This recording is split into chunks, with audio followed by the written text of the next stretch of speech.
नमस्कार, मैं हूँ अमिता पंकज और आप देख रहे हैं राजसत्ता एक्सप्रेस। आज देश में जिस तरह से पॉलिटिकल उथल-पुथल देखने को मिल रही है, वो साफ लोकसभा इलेक्शन का प्रेशर अब पार्टियों पे आना शुरू हो गया है। एनडीए और इंडियन अलायंस दोनों के बीच में कांटे की टक्कर है और इंडियन अलायंस जो कि अभी बना है और अभी जिसमें सीट शेयरिंग को लेकर अभी जो क्लियर उनका कहते हैं आपस में जो कहते हैं मतभेद चल रहे हैं कि कहाँ से कितनी सीट्स पर कहते हैं वो शेयर करेंगे, पार्टियाँ आपस में इस पे डिस्कस कर रही हैं और ये चीज़ क्लियर नहीं हो पाई है और राहुल गांधी अगर भारत जोड़ो न्याय यात्रा से पहले इसको अगर क्लियर कर लेते, तो शायद आज जो इंडियन अलायंस है उसकी स्थिति मजबूत होती। और जहाँ एक भ्रम की स्थिति बन गई है इंडियन अलायंस के लीडर्स में वो दिखा तो ये रहे हैं कि वो आपस में सब एक दूसरे से जुड़े हुए हैं, आपस में उनके कोई डिफरेंसेस नहीं है और वो बहुत मजबूती से मोदी सरकार का मुकाबला करने के लिए खड़े हुए हैं। और प्रधानमंत्री मोदी का राम मंदिर की प्राण प्रतिष्ठा करना, वो एक बीजेपी के लिए इतना मजबूत कहते कहा जाए तो दाँव कह लीजिए या लोकसभा इलेक्शन को देखते हुए स्ट्रेटजी कह लीजिए कि उनकी कामयाब स्ट्रेटजी साफ नज़र आ रही है। शायद अपोजिशन ने ये सोचा नहीं था कि राम मंदिर प्राण प्रतिष्ठा में देश भर से इतनी जनता राम लला के दर्शन के लिए आएगी और जिस तरह से राम मंदिर का जो प्राण प्रतिष्ठा कहते हुआ, जिस भव्यता के साथ में उसकी प्राण प्रतिष्ठा की गई और एक मैसेज दिया गया कहते सनातन धर्म का भी और ये भी कि जनता की भावनाओं का प्रधानमंत्री ने ख्याल रखा और जनता के मन में था कि जहाँ कहते अयोध्या में रामलला का मंदिर वहीं बने जहाँ पर कहते उनका था कि रामलला का मंदिर यहीं बनना है, जिस जगह पर बनना तय हुआ था वहाँ पर बीजेपी ने रामलला का मंदिर बनवा दिया है। ये उसके चुनावी वादों में से एक सबसे बड़ा वादा था, जो कि भारतीय जनता पार्टी ने पूरा कर दिया। अब आते हैं इंडियन अलायंस। इंडियन अलायंस में 26 पार्टी हैं और बाकी पार्टियाँ भी कोशिश की जा रही है कि उनको भी बुलाया जाए। परंतु यहाँ पर कहीं न कहीं एक ईगो क्लैश और नीतीश कुमार जो थे उन्होंने सारे लोगों से मिलकर इंडियन अलायंस को बनाया था। पर कहीं न कहीं कांग्रेस ने इंडियन अलायंस को कहा जाए कि हाईजैक कर लिया उनके जो उनका कहते थीम था या जो उनका सपना था या जो भी उनका थॉट प्रोसेस रहा था मोदी के खिलाफ इलेक्शन लड़ने का, उसको कहीं न कहीं कहते कांग्रेस ने ले लिया और क्योंकि कांग्रेस एक बड़ी पार्टी है, उसने सारी चीज़ें को अपने हिसाब से, अपने तरीके से कहते इंडियन अलायंस को लेके सारा जो एजेंडा था वो बनाना शुरू कर दिया। बाकी पार्टियों को कहीं न कहीं ये डर मन में आ गया है कि कांग्रेस अपने आप को मजबूत करना चाह रही है और उनको इग्नोर कर रही है और उनको उतनी अहमियत नहीं दी जा रही क्योंकि वो छोटी पार्टियाँ हैं, इस वजह से उनको डोमिनेट करने की कहीं न कहीं कांग्रेस जो है वो कोशिश कर रही है। और इसका नतीजा है बिहार पॉलिटिकल क्राइसिस। आप साफ देख रहे हैं कि बिहार में जिस तरह से पॉलिटिकल क्राइसिस हुआ है, अगर ये सीट शेयरिंग हो गई होती और अगर नीतीश की बातों को सुना गया होता, उनको इंडियन अलायंस में इग्नोर नहीं किया गया होता, तो शायद बिहार की स्थिति ऐसी नहीं होती। परंतु अचानक से इतना बड़ा पॉलिटिकल क्राइसिस बिहार में आ गया। सिर्फ बिहार में ही नहीं, ये सारी चीज़ें जो है इंडियन अलायंस की जो मीटिंग हुई थी, 1-2 मीटिंग में ही सीट शेयरिंग का अगर मुद्दा तय कर लिया गया होता, तो शायद मजबूती से एक संगठित रूप से मोदी के खिलाफ इलेक्शन लड़ सकते थे और शायद उनको उसका फ़ायदा भी मिलता। परंतु आज की जो स्थिति है, उसमें इंडियन अलायंस बहुत पीछे नज़र आता है। उनको फ़ास्ट स्ट्रैटेजी बनानी चाहिए थे, उनको पता है कि उनका मुकाबला जो होने वाला है, वो एक्सपर्ट लोगों से होने वाला है। बीजेपी का जो इलेक्शन मैनेजमेंट है, वो उसमें एक्सपर्ट है। ये चीज़ सिर्फ़ बीजेपी ही नहीं कहती इस चीज़ को, अपोज़िशन भी एक्सेप्ट करता है। तो उसको देखते हुए कहते हैं जिस तरह से इंडियन अलायंस काम कर रहा था, जिस तरह से उसकी मीटिंग हो रही थी, बहुत स्लो प्रोसेस में इंडियन अलायंस आ रहा था। उसको देखते हुए ये लग ही नहीं रहा था कि उसका मुकाबला मोदी सरकार से है, जो 2 बार की सरकार रह चुकी है और जिसकी नीतियाँ जन-जन तक पहुँच रही हैं, जिसके जो कहते हैं प्रोग्राम है, जो भी जनता के लिए उन्होंने बनाई हुई नीतियाँ हैं, वो डायरेक्ट जनता के पास में पहुँच रही हैं। वो जन-जन से जुड़ रहे हैं।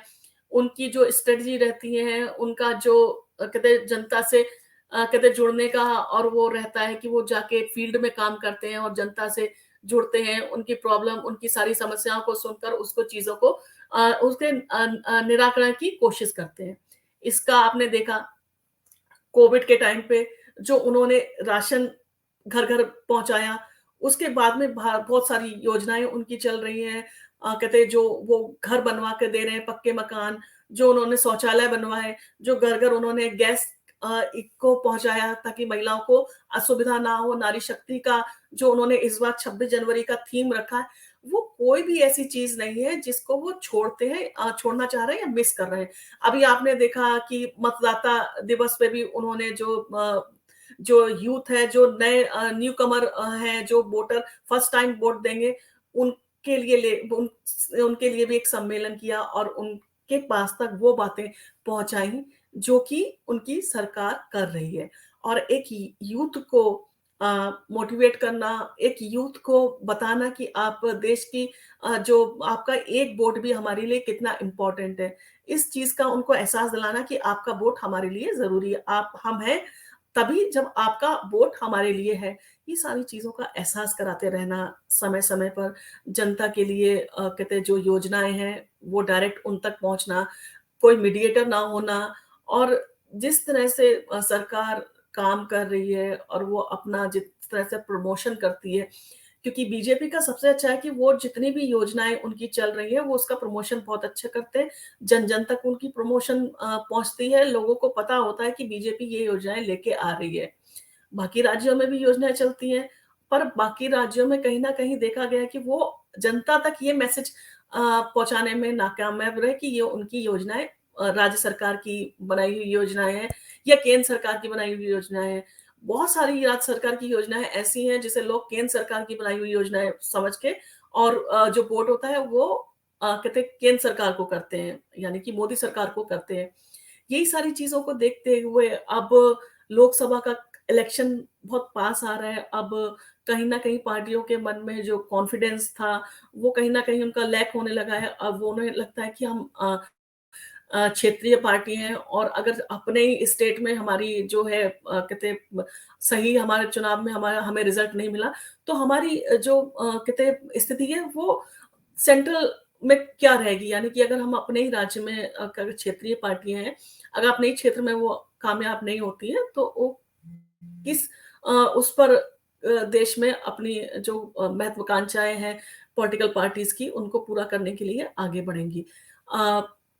वेस्ट बंगाल में देखा जाए टीएमसी लीडर है ममता बनर्जी, वो 3 बार की चीफ मिनिस्टर हैं, उनको भी हल्के में नहीं लिया जा सकता है, उनकी मजबूत स्थिति है और यही कारण है कि उन्होंने अब जब इंडियन अलायंस की कोई भी स्थितियाँ क्लियर नहीं हो रही हैं, सीट शेयरिंग को लेके भी बहुत संशय बना हुआ है, तो उन्होंने अब क्लियर कह दिया कि वेस्ट बंगाल में हम कहते इंडियन अलायंस के साथ में नहीं लड़ेंगे, हम अपनी अकेले ही चुनाव लड़ेंगे। ये सेम चीज़ पंजाब के जो चीफ मिनिस्टर हैं, उन्होंने भी कहा कि हम 13 की 13 सीटों पे चुनाव लड़ेंगे और जीतेंगे। क्यों कहीं न कहीं उनको है कि वो जीत के आए हैं, जनता ने उन्हें जिताया है, तो वो अपनी कोई भी सीट को खोना नहीं चाह रहे हैं। और उत्तर प्रदेश में भी संशय बना हुआ है अखिलेश यादव को और कांग्रेस के बीच में सीट को लेके। पर अभी हाल में बातचीत हुई है और जिस तरह से कहा जा रहा है कि दोनों के बीच में समझौते का कहते हैं कि जो कगार पे पहुँचा है उनका जो मीटिंग है, तो दोनों में अब इस चीज़ को लेकर जो डिफरेंसेस थे वो कम होने वाले हैं और दोनों आपसी सहमति से सीट शेयरिंग पर बात कर लेंगे। तो ये सारी चीज़ें अगर टाइमली इंडियन अलायंस की मीटिंग्स हो गई होती और सीट शेयरिंग के ऊपर सेकंड या थर्ड मीटिंग में अगर डिसाइड हो गया होता, तो इस तरह की स्थिति नहीं बनी होती। फारूक अब्दुल्ला ने आपको याद होगा बहुत पहले कह दिया था कि सीट शेयरिंग होना बहुत ज़रूरी है, हमें अपने संगठन को एक बनाए रखने के लिए। अगर संगठन एक नहीं रहा और कोई भी पार्टी अगर इसमें से बिदकती है या कोई भी पार्टी इसमें से जाती है, तो ये हमारा बहुत बड़ा लॉस होगा। आपने देखा होगा कि जो वर्चुअल मीटिंग हुई थी, उसमें उद्धव ठाकरे और ममता बनर्जी ने दूरी बना के रखी थी। उसमें नीतीश कुमार ने भी पार्टिसिपेट नहीं किया था क्योंकि उनको जो था कि वो सबको लेके आए थे और वो एक मकसद के तहत सबको लेके आए थे, परंतु उनकी बात उनको कहीं लगा कि उनको इग्नोर किया गया या उनकी बातें नहीं सुनी जा रही। तो इन सारी चीज़ों को लेकर वो जो थे वो हटते नज़र आए इंडियन अलायंस की मीटिंग में। आपने देखा होगा कि इंडियन अलायंस की मीटिंग में वो कई बार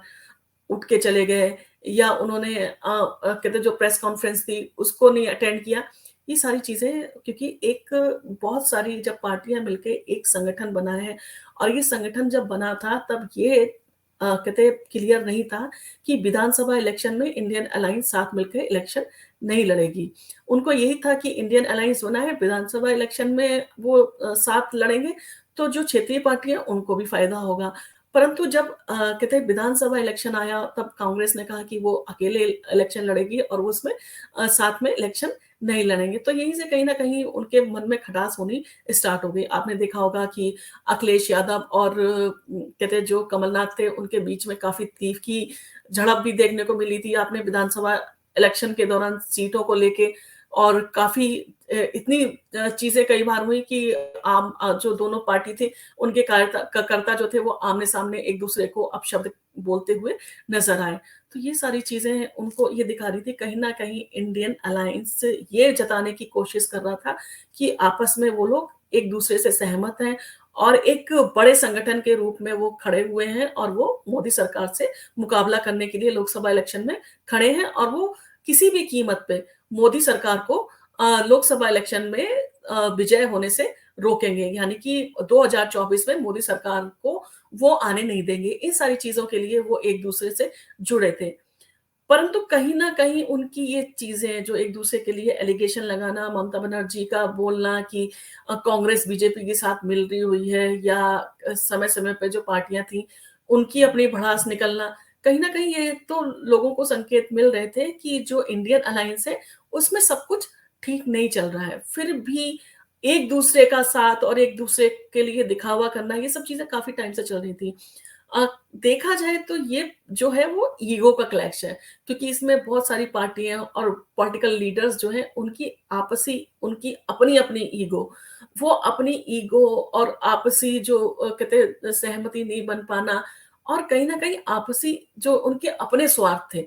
अगर इंडियन अलायंस बहुत अच्छा संगठन अभी भी बन सकता है, अभी भी काम कर सकता है कि अगर आपसी स्वार्थ को वो साइड में रख दें और लोकसभा इलेक्शन पर फोकस करें और अपनी जो उनकी एक्टिविटी है उसको फास्ट करें और सीट शेयरिंग पे भी सारी चीज़ें क्लियर हो जाएँ और बाकी सारी चीज़ों को लेके डिस्कस करके उनको कोई ना कोई स्ट्रेटजी ऐसी स्ट्रॉन्ग तो बनानी पड़ेगी कि वो मोदी सरकार के सामने खड़े हैं, जहाँ पर वो पावरफुल एक गवर्नमेंट है, जो लोगों से अभी लोगों के टच में है और लोगों के लिए स्कीम्स बहुत अच्छी-अच्छी वो लेके आ रहे हैं और वो विकास की योजनाएँ, विकसित भारत और ये सारी चीज़ों को लेके चल रहे हैं। और आपने 26 जनवरी में भी उन्होंने नारी शक्ति का जो जिस तरह का थीम लेके आए, उससे उन्होंने ये चीज़ दिखा दी कि जो भारत में महिलाएँ हैं, उनकी जो भागीदारी है, वोट शेयर जो उनका है, वो उनके लिए बहुत कीमती है और वो बहुत इम्पोर्टेंट रोल प्ले भी करता है। और देखा जाए तो भारतीय जनता पार्टी ने अपने जितने भी चुनावी वादे थे, मैक्सिमम वादे उन्होंने पूरे किए हैं। राम मंदिर का हो, चाहे उन्होंने धारा 370 हटाने का था और 3 तलाक, ये चीज़ें ऐसी थी जिसको कहा जाता था कि ये इम्पॉसिबल है और ये कभी हटाई नहीं जा सकती। उन सारी चीज़ों को उन्होंने पॉसिबल करके कहीं न कहीं जनता के मन में एक फ़ेथ दिया है कि ये पार्टी जो है, जो कहती है, वो करती है। और ये बहुत बड़ा फ़ेथ होता है जनता के मन में आना कि ये पार्टी जो कहती है, वो करती है और ये अपने जो भी उनके मैनिफेस्टो थे, चुनावी मैनिफेस्टो में जो भी उनके वादे किए हुए थे, वो सारे उन्होंने पूरे किए हैं। ये सारी चीज़ें देखते हुए इंडियन अलायंस एक कमज़ोर संगठन जनता को नज़र आ रहा है। तो और जनता के पास तक आपको पहुँचना है और आपके पास में टाइम भी बहुत कम है, बहुत कम टाइम बचा है, तो आप क्या स्ट्रेटेजी लेके जा रहे हैं? जनता के लिए क्या योजनाएँ हैं? हर पार्टी को अपने स्टेट में अपने चीज़ों को बताना चाहिए और जिस तरह से दिल्ली की सरकार भी अब बीजेपी के ऊपर एलिगेशन लगा रही है कि वो कहते हैं आम आदमी पार्टी की जो एमपीज़ हैं उनको तोड़ने की कोशिश कर रहे हैं या उनके विधायकों को तोड़ने की कोशिश कर रहे हैं। तो ये भी है कि कहीं न कहीं जो आम आदमी पार्टी के ऊपर जिस तरह से स्कैंडल्स हैं, जिस तरह से उनके जो कहते हैं बड़े नेता हैं वो जेल के अंदर हैं, कहीं न कहीं उनकी पार्टी के नेताओं के मन में भी ये हो सकता है कि कॉन्फिडेंस अपना पॉलिटिकल करियर को लेके और एक जब सशक्त सरकार दिखती है, एक मजबूत पॉलिटिकल पार्टी है और अगर वो अप्रोच कर रही है, तो वो हो सकता है कि उसमें अपना फ्यूचर देख के स्विच करने की सोच सकते हैं। और इसके लिए जो लगातार आम आदमी पार्टी कहती आ रही है कि अरविंद केजरीवाल को सरकार जेल में डालना चाहती है। कहते हैं भाजपा सरकार अरविंद केजरीवाल को जेल में डालना चाहती है। खुद ही ये चीज़ें बार-बार बोल के अपने जो कहते हैं लोग हैं, उनके मन में भी कहीं न कहीं ये संशय पैदा कर रहे हैं। वो सब चीज़ें देखते हुए जिस तरह से बीजेपी काम कर रही है, उसने अपना लोकसभा इलेक्शन की स्ट्रेटजी बनाना शुरू कर दिया, मीटिंग करनी शुरू कर दी, उनकी वॉल पेंटिंग स्टार्ट हो गई। वो अपने जितने भी कहते हैं उनके एजेंडा है, वो सारी चीज़ों को लेके वो काम करना उन्होंने स्टार्ट कर दिया। उन सारी चीज़ों को लेके जहाँ पर एक पार्टी इतनी तेज़ी से काम कर रही है, वो 1 मिनट भी अपना फालतू नहीं गँवाती। 1 मिनट में भी उनको लगता है कि हाँ, हम जनता तक अपनी स्कीम, अपनी बातें, अपना जो हमारा मुद्दे हैं, वो जनता तक जाएँ, जनता को उनके बारे में पता चले। वहीं पर सिर्फ़ चीट शेयरिंग को लेके एक मुद्दा बना लेना और लगातार उस पे बाकी लोगों के जो कहते हैं बात आ रही है, कंट्रोवर्सी हो रही है, जिस तरह से कहते हैं पार्टीज़ में आपस में नेता एक-दूसरे के ऊपर एलिगेशन लगा रहे हैं। ये सारी चीज़ें देखते हुए इंडियन अलायंस का लोकसभा इलेक्शन में अ, आपको क्या लगता है? क्या उनका कहते हैं फ्यूचर होगा? और अगर जनता उन पे भरोसा करे तो किस कारण उनके ऊपर भरोसा करे? बहुत सारी चीज़ें हैं जो साथ में चल रही हैं। और जिस तरह से पॉलिटिकल पार्टीज़ अपने आप को क्योंकि जनता की अदालत में उनको अपने आप को प्रूव करना पड़ेगा कि वो जनता के लिए हैं और जनता के लिए बहुत अच्छी योजनाएँ वो लेके आ रहे हैं, जनता के लिए वो काम कर रहे हैं और वो सारी चीज़ें वो कर रहे हैं जिससे कि जनता को फ़ायदा होगा। और भारतीय जनता पार्टी एक मजबूत पार्टी है, इससे इनकार नहीं किया जा सकता। और जिस तरह से वो आगे बढ़ रहे हैं, जिस तरह से मोदी का अपना एक चार्म है, मोदी की अपनी एक पर्सनैलिटी है इंटरनेशनल लेवल पर, जिस तरह से मोदी को लोग पसंद कर रहे हैं। और भारतीय जनता पार्टी का अपना मीडिया भी बहुत अच्छा है, उनका अपना जो यूट्यूब चैनल्स हैं, वो भी बहुत अच्छे काम कर रहे हैं, उनकी स्ट्रैटेजी भी बहुत अच्छी है। अगर आप देखते हैं तो कोई भी चीज़ वो ऐसा नहीं छोड़ते कि जिसमें लगे कि हाँ, कहीं कोई कमी है। मैक्सिमम जो सेक्टर हैं, उनको सारे को वो कवर करके चल रहे हैं। और जो बड़ी-बड़ी सफलताएँ उनको मिली हैं, उसको तो उन्होंने कैश किया ही है, जैसे कि चंद्रयान की सफलता हो और आदित्य L1 जिस तरह से सक्सेसफुली जा रहा है, वो सब चीज़ें ऐसी हैं कि जो इंटरनेशनल फ़ेम है, उसमें उनको बढ़त दिलवा रही हैं। और जिससे कि देश को भी फ़ायदा हो रहा है और जनता को ये चीज़ दिखाई दे रही है कि ये जो सक्सेस चीज़ें हैं। और राम मंदिर प्राण प्रतिष्ठा, ये एक इतना बड़ा मुद्दा है, जिसको बाद में पार्टियों ने ये पहले नहीं सोचा था अपोज़िशन ने कि अगर वो प्राण प्रतिष्ठा में नहीं जाएँगे, तो उसका इम्पैक्ट क्या आएगा? अब उनको धीरे-धीरे ये चीज़ें समझ में आ रही हैं। आपने देखा होगा अरविंद केजरीवाल ने भी खुले मन से उस चीज़ को एक्सेप्ट किया और उन्होंने कहा कि हम अपने दिल्ली के जितने भी लोग हैं, उनके लिए अयोध्या श्री की यात्रा का व्यवस्था करेंगे और उन्हें अयोध्या कहते राम मंदिर के दर्शन करने के लिए भेजेंगे। और उन्होंने राम मंदिर प्राण प्रतिष्ठा को भी 26 जनवरी का जो फंक्शन था, जो वो करते हैं, उसमें भी उन्होंने कहा कि बहुत बड़ा विशाल तरह से किया गया और उसने सिर्फ़ देश में नहीं, विदेशों में भी भारत की जो एक छवि है, एक गरिमा है, उसको बढ़ाया है। और इस चीज़ से भी इनकार नहीं किया जा सकता, जिस तरह से आज से पहले भारत दिखाया जाता था, गरीब दिखाया जाता था। और कहते जिस तरह से उनको उनकी सड़कें और वो सब टूटा-फूटा उस तरह से दिखाया जाता था। कहीं न कहीं बीजेपी ने इस तरह की स्ट्रैटेजीज़ में वो अब भारत को दिखाया जाता है बहुत संपन्न और बहुत अच्छी रोड और विकास की गति बहुत तेज़ है। और ये सारी चीज़ें भारत एक सुदृढ़ और एक मजबूत राष्ट्र के रूप में उभरा है। तो वो सारी चीज़ें जो हैं वो कहीं न कहीं उसके लिए प्लस पॉइंट साबित होती चली गई हैं। और जनता के मन में भी ये चीज़ कहीं न कहीं आई है कि मोदी हैं तो मुमकिन का जो उन्होंने नारा लगाया था वो शायद में सच है। और उसके अगर अपोज़िशन में हम देखते हैं इंडियन अलायंस, तो इंडियन अलायंस को अभी बहुत काम करना है, बहुत अपनी स्ट्रेटजीज़ के ऊपर काम करना है, अपनी स्पीड को भी बहुत फ़ास्ट करना है, क्योंकि इलेक्शन में ज़्यादा टाइम नहीं बचा है।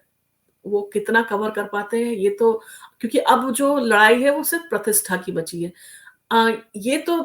साफ देखने को मिल रहा है कि एनडीए काफ़ी आगे जा चुका है। और अब उनको अपनी प्रतिष्ठा, अपनी साख, अपना जो रीजनल पार्टीज़ हैं, उनको अपने-अपने क्षेत्र में अपने आप को बचाने के लिए संघर्ष करना पड़ेगा।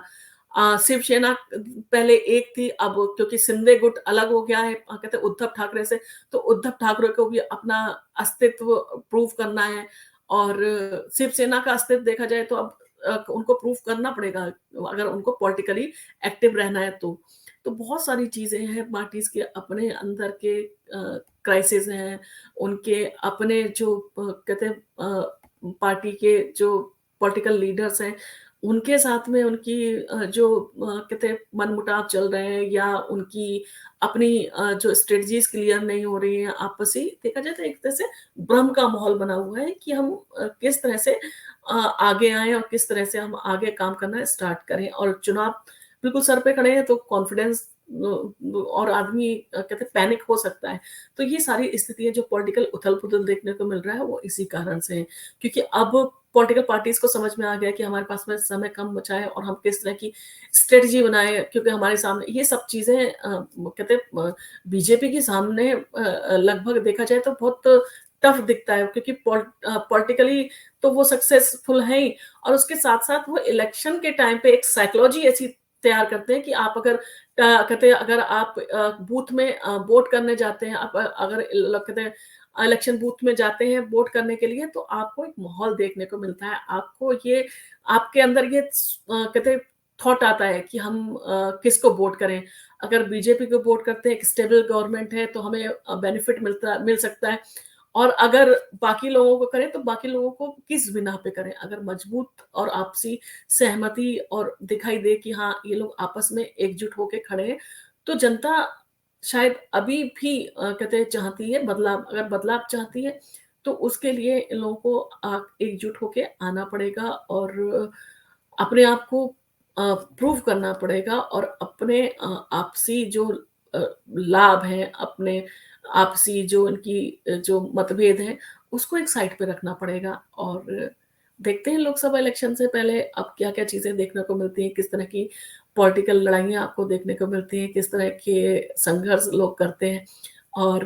क्या इसका रिज़ल्ट आता है 2024 का इलेक्शन किसके लिए क्या कहते हैं मैसेज लेके आता है और किस तरह से भारत की जो गवर्नमेंट है, वो नई बनती है। इन्हीं सारी चीज़ों के साथ में हम आपके साथ में मिलते रहेंगे